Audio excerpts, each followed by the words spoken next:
যাওয়ার পরে ওর সাথে প্রায় 15 থেকে 16 দিন আর কথা হয়নি আমার। তারপর হঠাৎ করে ওর একটা বান্ধবীর সাথে আমার কথা হয়। তারপর থেকে ওর সব খোঁজ খবর নিতে থাকি আমি। হঠাৎ করে আমার মনের মাঝে একটা সন্দেহ ঢুকে যায়।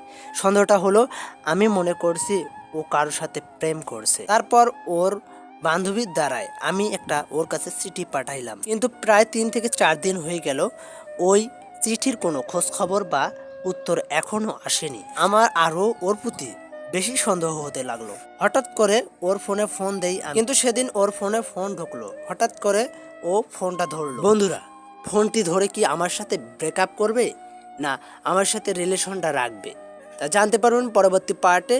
এবং পরবর্তী পার্টটি দেখার জন্য অনুরোধ রইল। আর এই ভিডিওটিতে একটি লাইক দিয়ে উৎসাহিত করবেন এবং চ্যানেলটি সাবস্ক্রাইব করবেন। ধন্যবাদ।